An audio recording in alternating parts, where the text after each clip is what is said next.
The voyage across the Atlantic was uneventful, but I adored every minute of it just the same.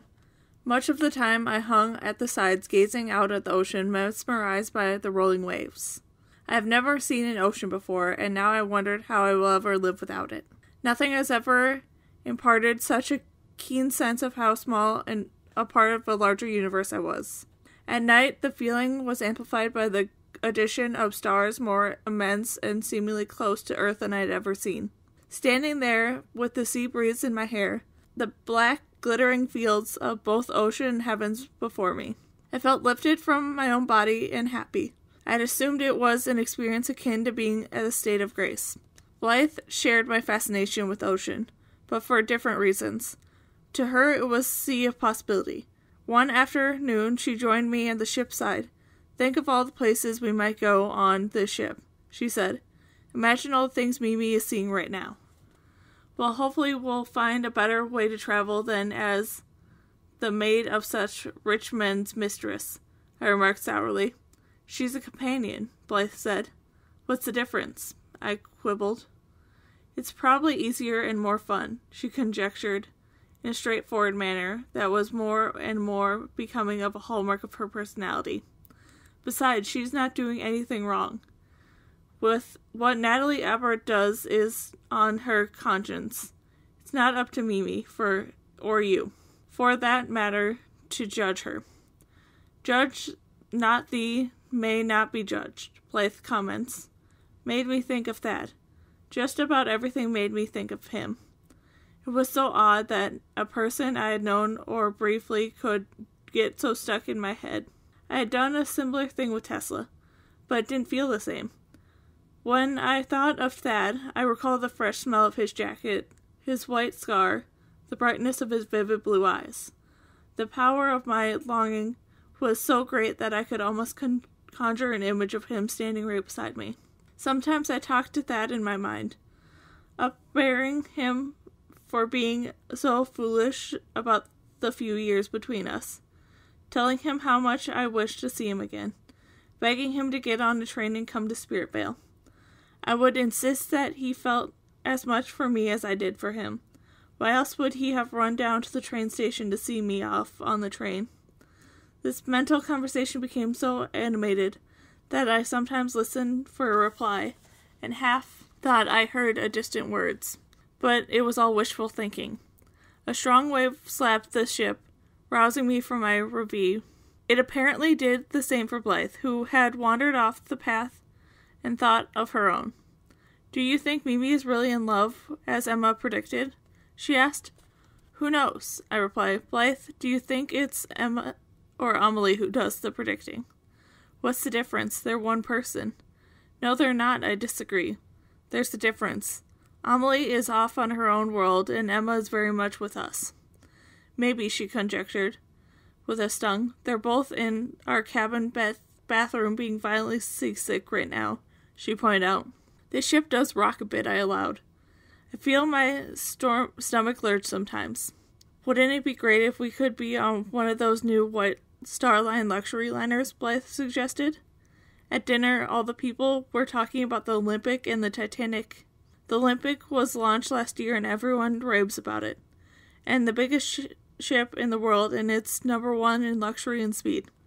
The Titanic hasn't even gone out yet, and they say it's even better. Tickets must cost a fortune, I say. The other passengers are saying second class and the Titanic is better than first class on other ships, she replied.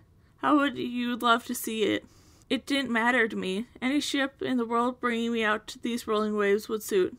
I think it was on the voyage that word vast became my favorite word. I had packed The Time Machine by H.G. Wells and finally felt ready to tackle it. The scientist known only as the time traveler creates a machine that carries him far into the future. He tells his friends that time is a fourth dimension to which one can travel. Sitting there on the deck chair with a blanket tucked around me, I often put the strange tale down on my lap and let the thoughts drift back to Tesla. Like the time traveler, he was such a genius and said so much that I simply didn't understand. Was time travel really possible? I continued reading, immersing myself in the adventure of the story and accepting, for at least as long as I was reading the story, that time travel could be achieved. Once I suspected my doubts about that, and I found the story very engaging. Finally, we arrived at port in Southampton, England. From there, we took a horse-drawn cab to Waterloo Station, in London. As soon as we stepped outside the station, we were greeted by a woman in a blazing carrot hair, in a sporty red motor car with no roof. "Darlings," she crushed, getting out of the car and greeting us with open arms. "What richness have you all here with me?" Horse-drawn carriage drivers shout at her to move her automobile, and she abandoned on the road, but she sincerely ignored them. Agatha's family resemblance to Mother was easy to see. She was much heavier, and her orange hair was brighter. I suspected an artificial tint, but she had the same delicate nose and sparkling blue eyes. Needless to say, we all loved her instantly, even though we wished she had a bigger automobile. Mother sat in the front alongside Agatha, while the rest of us crushed together in the small back seat, clutching what bags we could fit in the back storage compartment. Cousin Agatha's adorable little house was in Brighton, just over an hour south of London. It was 1 block from the Atlantic Ocean. The moment Agatha parked her motor car, Blythe was out and running towards the water. I was eager to see the beach, too. It was just another first for me. "Come on," I said to Emma and Amelie. I climbed out and followed Blythe. "We'll stay here," Emma declined. I noticed Amelie had to cover her face with her hand at the very thought of going to the ocean was disturbing her greatly. "All right, then," I said, turning away from them. I caught up with Blythe at the boardwalk.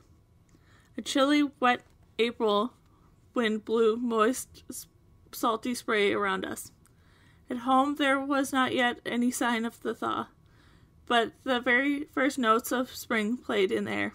"Let's go down to the water," Blythe suggested without waiting for my reply. She hurried across the rocky beach to the water's edge. Down the shoreline the wind was stronger and whipped her blonde curls around her face. "Oh, isn't it wonderful?" she cried exuberantly. "It is," I agreed. "I wonder why Emma and Amelie don't want to see it. They're frightened of the ocean." "They're probably afraid of the spirits floating in the sea," Blythe said flippantly. On her way over, it probably wasn't seasickness at all. It was sheer terror. They didn't even want to look at the ocean once. Her remark made me think about all the shipwrecks throughout time. Were Emma and Amelie seeing something there that the rest of us could not see? After we walked along the shore, we returned to the boardwalk and then to Cousin Agatha's house, straightening our wind-tossed hair as we went.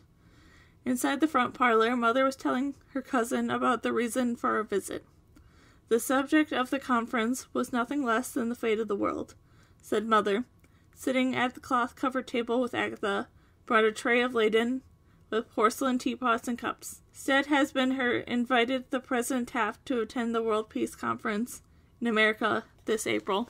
"A World Peace Conference," Agatha said. "Whatever for? Don't we have peace already?" "Taft feels the world peace is a perilous state at the moment, and that the world war could erupt at any time," Mother said, replying what Stead had told her in his last letter. "A world war?" Agatha questioned skeptically. "There has never been such a thing, and it seems likely to occur now more than ever. Queen Victoria's granddaughter, Alexandra, and the Tsar of Russia, and her husband, Nicholas, is a cousin, are George V and the first cousin, Kaiser Wilhelm, Victoria's granddaughter, Anne, Queen of Spain, Mary, Queen of Romania. Victoria's daughter-in-law is the daughter of the Danish royal couple. She has 9 children, 42 grandchildren, and most of them married into royal families. They rule the world." "You certainly know your royals," I remarked. "Oh, we English love our royalty," Agatha replied.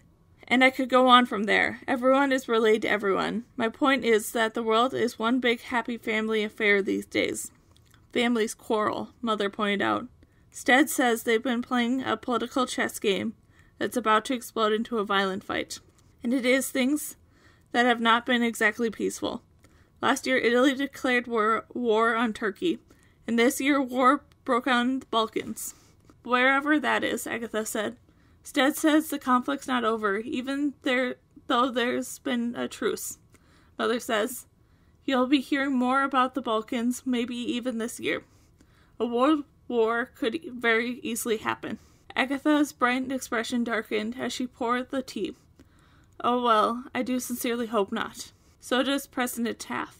Such a conflict would surely affect America one way or another, Mother said. England is our ally, I reply. We have to get involved. This is terrible, Blythe cried. I don't want a war. No one does, says Mother. That's why Stead has called together the best spiritualists. He wants to be armored with whatever the spirit world can tell us by the way of the predictions. Can the dead see the future? Agatha inquired. Sometimes, Mother answered, sipping her tea.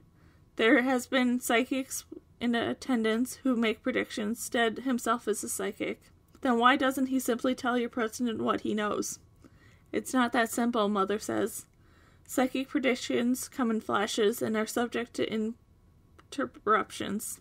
She used an example of Stead was thinking he would die by ice. She used the example of Stead thinking he would die by ice, but will he slip on ice? Will he freeze to death? No one knows for certain. I would move to a sunnier climate altogether, were he, Agatha suggested. Perhaps so. Nonetheless, he is a brilliant psychic, as he is a journalist. I don't know about this, Agatha said uneasily, but I wish you all success. Heaven knows that the last thing any of us want is a war. This evening, Mother shared the guest room with Emma and Amelie. Blythe and I settled into the couches in the living room. For our improvised beds, we could hear the ocean was crashing against the shore. I love it here, Blythe whispered to me. I murmured in agreement, half asleep. I don't think our lives will ever be the same after this trip, she said. Why's that? I mumbled. I don't know, Blythe replied. I just feel it.